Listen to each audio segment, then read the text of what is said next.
bagi kita di sini terasa mengasyikkan. Sebab cuma sebuah permainan, cuma game yang bisa kita lakukan kapan saja kalau kita mau. Bahkan permainan ini bisa menghabiskan waktu kita berjam-jam di depan layar ponsel, laptop, atau komputer sambil menikmati camilan dan minuman yang lezat. Sementara bagi saudara-saudara kita di Palestina, di Gaza, siapapun mereka, apapun agamanya, perang telah mengubur seluruh mimpi dan masa depan mereka. Sejak perang berkecamuk,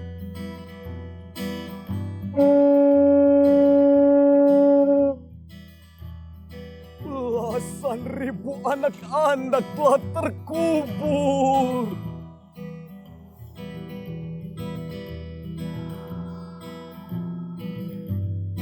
Orang-orang dewasa telah mengubah dunia ini menjadi tempat yang menakutkan dan penuh ancaman.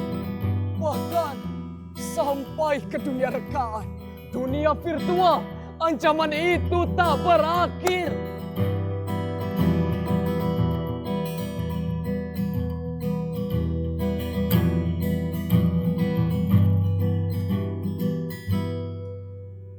Mengapa Tuhan tak menciptakan bumi yang lain, tanah yang lain yang hanya dihuni oleh anak-anak, dipenuhi dengan tempat bermain, rumah-rumah yang tentram, makanan yang cukup, dekat persahabatan dan persaudaraan, taman-taman bunga, kebun-kebun yang selalu berbuah. Tak mengapa kalau Tuhan ingin menyertakan orang dewasa di sana, asalkan hati mereka sudah dilimpahi dengan cinta, bukan angkara, amarah dan kebencian terhadap sesama. Supaya anak-anak tak tersakiti lagi. Supaya ada yang menjaga mereka di malam-malam yang gelap. Supaya ada yang mendekap mereka ketika kedinginan. Supaya ada yang menceritakan kisah-kisah dan dongeng-dongeng indah. Supaya ada yang memastikan mulut-mulut mungil itu tak akan pernah kehausan dan kelaparan. Aku mendapatkan perahu itu beberapa mil dari sini. Berhari-hari aku menyusuri pantai mencari perahu nelayan yang sudah tak terpakai lagi dan memintanya untuk kugunakan mengangkut saus. Aku beruntung, Pak Nyoman, nelayan tua yang baru saja mendapatkan bantuan perahu baru, memberikan perahu lamanya ini untukku. Dengan dibantu Pak Nyoman, dayung, dayung, dayung, sampane dayung. Aku menyusuri laut dangkal, membawa perahu itu hingga ke tempat ini. Dengan perahu ini maksudku aku dan teman-temanku, Made, Joshua, Christine, Ali, Butet, Harun, dan Melin akan pergi jauh sekali. Mungkin sekarang kalian diam-diam bertanya, mengapa sekarang aku sendirian? Di mana teman-temanku itu? Sabarlah, pelan-pelan kalian akan mengenal mereka. Mereka ada, hanya terkadang seolah-olah tak ada, atau mungkin dianggap tak ada. Aku malah prihatin karena tak pernah kalian hiraukan dan tak menjawab ajakanku. Itulah mengapa aku menyisih ke daerah pantai ini. Hingga aku menemukan ide sederhana ini, membuat perahu persaudaraan yang akan berlayar ke laut lepas menuju Gaza. Dan saat perahu itu kutampilkan di media sosial, menawari siapa saja yang ingin berlayar denganku. Kalian menertawaiku dan menganggapku sakit. Makanya jangan kebanyakan baca novel, bisanya berhayal melulu. Kasihan, hidup di zaman teknologi tapi jiwanya masih Nenek moyangku seorang pelaut. Itu perahu buat mancing aja jebol. Gimana mau dipakai berlayar? Urusan Gaza. Sudah ada yang lebih pantas ngurusnya. Jangan ngadi-ngadi. Pelawak. Sayang. Gak lucu. Ya, begitulah kalian menanggapi ajakanku. Aku hampir saja merasa memang sudah tak waras dengan ideku ini.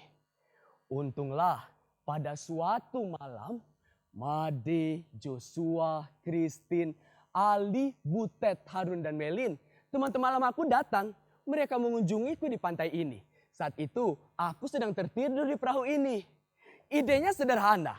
Aku mengajak teman-temanku berkumpul dan berpikir untuk melakukan sesuatu untuk anak-anak di Gaza.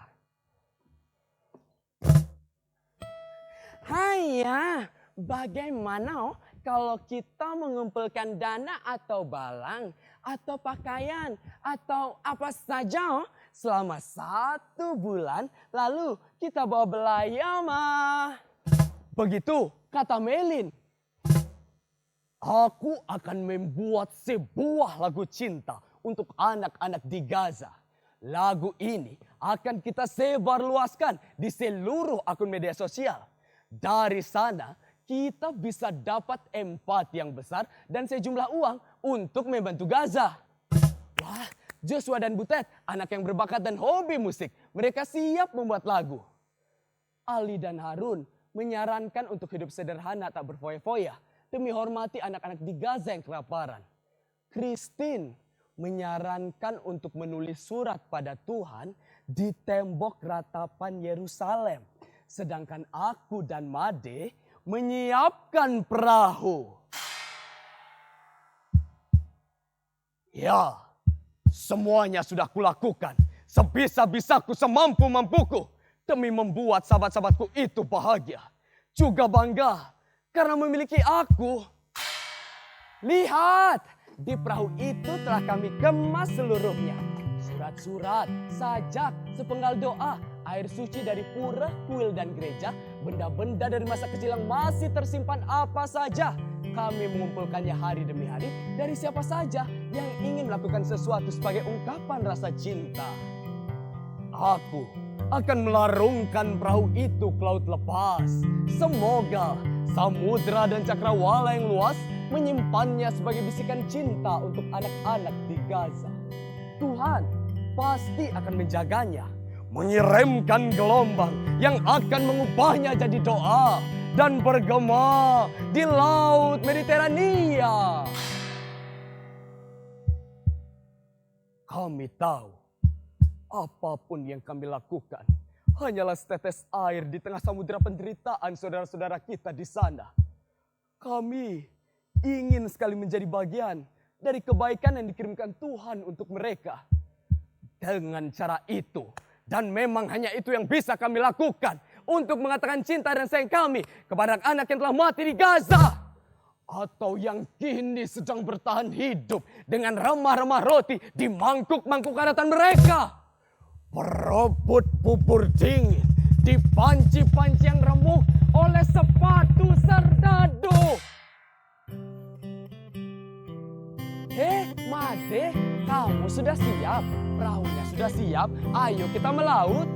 Hei, Joshua, Christine, kenapa kalian diam saja di situ?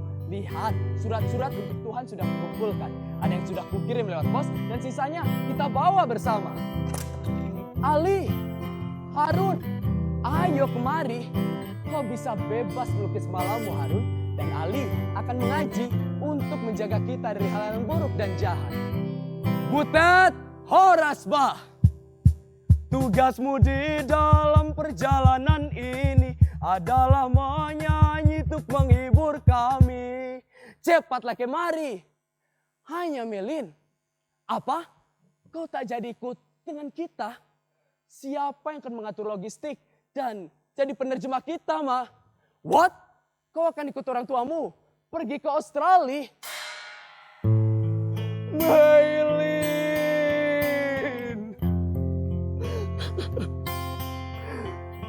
tiba-tiba menghilang setelah terjadi sebuah kerusuhan.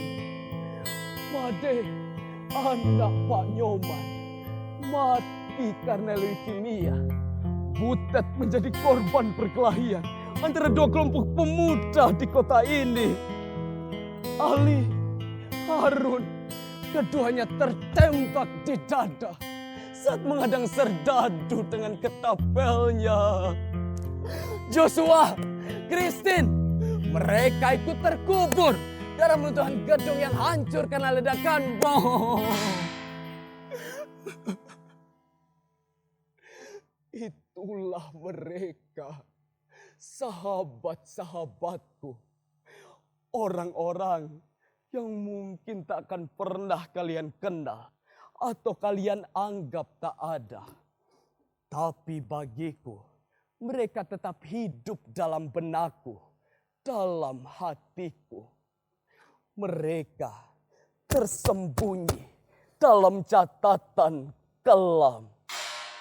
Satu orang anak yang mati itu sudah terlalu banyak, terlalu besar dan terlalu berat ditanggungkan.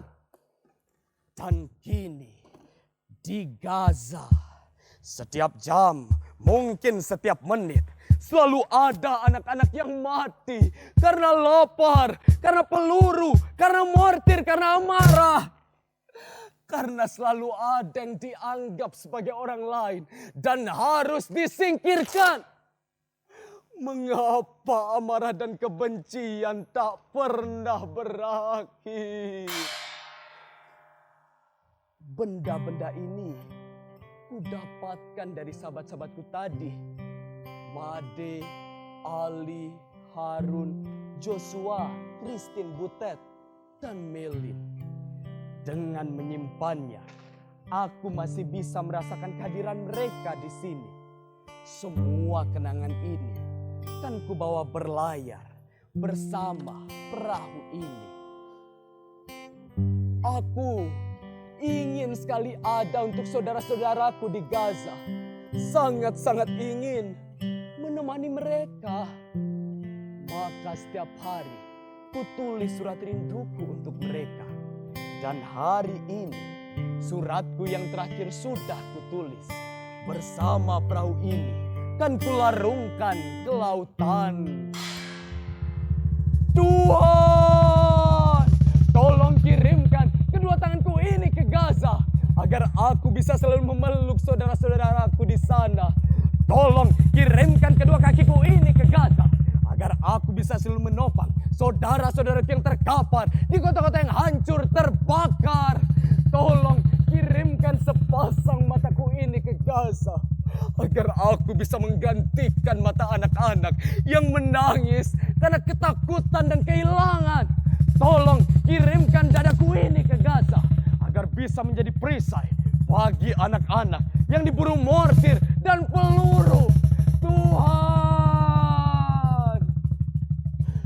tolong kirimkan tubuhku ini ke Gaza dan ubahlah menjadi roti yang takkan pernah habis, agar tak ada lagi mulut-mulut mungil yang kelaparan di bumimu yang kini penuh angkara.